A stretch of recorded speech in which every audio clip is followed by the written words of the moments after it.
대통령께서 민노총의 회계 투명하게 하자. 그 다음에 다음 주제로 시민단체 회계도 투명하게 하자. 그래서 정부가 국민 여러분들 요거 좀 착각하시면 안 되는 게 민간단체, 시민단체 돈이 가는 것 자체는 문제가 아닙니다. 왜냐하면 그분들이 하는 활동에 그 중요한 활동이 있을 수 있고 국가적으로 필요한 활동일 경우에 정부가 이를 맡기는 거죠. 예를 들면 지난번에 정의기억연대 윤미향 그분이 했던 정의기억연대 있잖아요. 그분들이 어떤 그 위안부 할머니들을 돌보고 목소리를 표현하고 이러는 일들은 공적으로 중요한 일이고, 그러니 정부가 그거를 공무원들이 다 하는 것보다 그렇게 위안부 할머니들하고 사이가 형성돼 있는 민간인들이 하는 게 더 좋을 수도 있겠다. 그래서 위탁한 거죠, 사실은. 그 일정한 사업에 대해서 돈을 준 거니까. 그거 자체는 문제가 안 됩니다. 그거 자체는 문제가 안 되는데 그 돈을 엉뚱한 데다 써버렸잖아요. 지금 우리가 의심하는 거는 저걸로 딸내미 유학 보낸 거 아니야? 이런 의심도 할 정도로 회계가 너무나 불투명했잖아요. 그리고 막 그 극단적 선택을 한 사람도 있었고. 그러니까 모든 과정이 너무나 불투명하니까 저 돈을 어디다 썼는지 우리 아직도 모릅니다. 제대로 지금 뭐 재판이 열리지도 않았어요.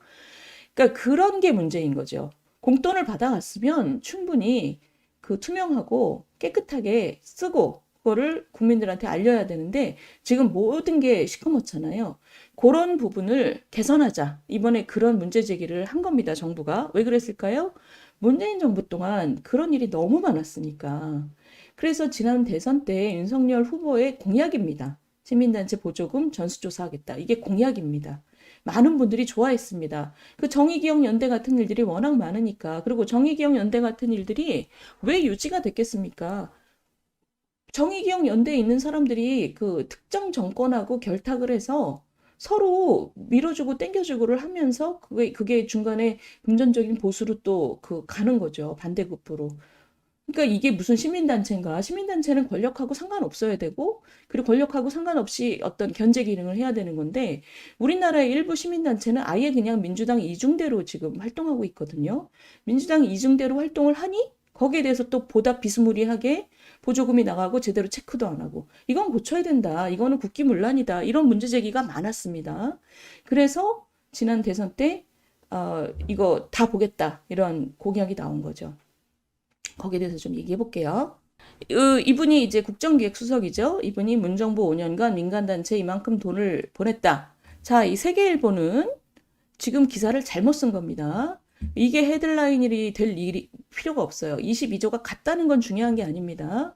문제는 이 중에서 이렇게 투명하고 효율적으로 집행돼야 된다고 강조한 것까지는 그냥 하나마나한 얘기고, 문제는 이번에 2달에 걸쳐서 조사를 해보니 각종 시민단체와 뭐 협회, 재단 이런 데서 정보 보조금이 잘못 쓰여졌다라는 것을 발견한 거죠. 그러니까 이 세계일보 기사는 좀 그 포인트를 잘못 잡은 거예요.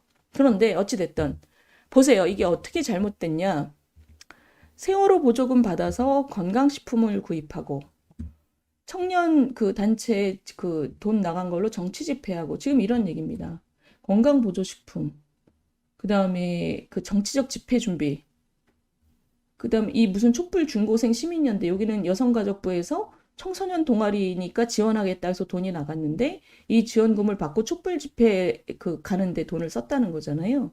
자, 그러면 이게 촛불 집회 가는 건 할 수 있습니다. 고등학생이라도 갈 수 있지요. 그거는 문제 삼으면 안 돼요. 민주국가에서. 문제는 그거 하라고 준 돈이 아닌데 거기다 썼다는 게 문제인 거죠.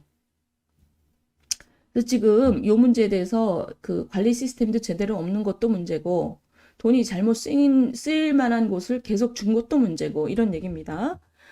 지금 보시면 세월호 예산으로 2018년 지방선거 직전에 아파트 분여에다 뿌렸다는 거예요. 아파트 분여에다 뿌린 거는 뻔한 거죠. 이건 불법 선거 자금이죠. 이렇게 쓴 거는. 그 다음에 그 안산의 일부 시민단체는 놀러 다니고 종북교육했다. 이게 이제 국정감사에서 나온 얘기입니다. 안산의 청년회에는 사업비를 받아서 김정은 신년사를 공부하는 세미나를 하고, 그리고 뭐 그 제주도 출장 가고, 김일성 항일투쟁의 진실 영화를 상영하고, 북한의 식량 자금률 90%. 이걸 보면 참 심란해요. 그죠? 우리나라의 젊은이들이 왜 이런 걸 지금 이런 데 마음을 줄 만큼 굉장히 피폐한 상황이라는, 별로 의욕도 없고 미래에 대한 희망이 없지 않으면 어떻게 아직 21세기에 우리 청년들이 이런 걸 보고 모여 앉아서 있냐. 이것도 심란한데 그것도 심란하지만 일단 거기에 그 세월호 회복이라는 세월호 사건의 회복이라는 명목으로 받은 돈을 이런 데다 썼다는 게 지금 이제 문제가 된 겁니다. 이게 좀 화가 나는 일인데, 문제는 뭐냐면 예를 들면 한겨레 신문의 논조를 보시면 지금 비판을 하고 있습니다. 보조금 부정 사용을 보겠다면서 진보 단체를 열거한 대통령실. 그래서 한겨레 신문 지금 뭐라 그러냐면, 정부가, 대통령실이 자기들과 정치적으로 부딪히는 단체를 정치적 의도를 가지고 핍박하는 거다 라고 얘기하고 있습니다. 자, 시청자 여러분 어떻게 생각하세요? 지금 이분들 보세요. 대통령실은 야, 정의기억연대, 윤미향 이런 게 맞냐? 그런 건 잡아내고 시스템이 뭐가 문제인지 잡아내야지 라고 얘기를 하는 거고, 한겨레 신문은 뭐라고 얘기하는 거냐면, 너네가 정의기억연대를 싫어하고 정의기억연대가 너네 정권을 싫어하니까 지금 괜히 들추는 거잖아 라고 얘기를 하는 거예요. 지금 반정부 시위하는 청년단체 보조금을 왜 까냐? 반정부 시위를 하니까 까는 거잖아 라고 지금 한겨레 신문이 얘기하는 겁니다. 어떻게 보세요? 그러니까 지금 우리 대통령실, 우리 윤석열 정부는 야, 어느 정부든 상관없이 용도를 지정해서 돈이 나갔으면 그 용도에 맞도록 그 지출을 해야 되고, 그렇게 지출됐는지를 투명하게 보여야 되는 거지 라고 얘기하는 거고요. 그렇지 않았기 때문에 지금 전수조사하는 거다라고 얘기하는 거고, 이 진보를 표방하는 한겨레는 뭐라 그러냐면, 얘들이 애시당초 반정부 시위를 하지 않았으면, 또는 반정부적인 내용으로 사업을 하지 않았으면 안 봤을 거 아니야. 그러니까 너네하고 다른 편이라고 지금 핍박하는 거지 라고 혐의를 거는 겁니다.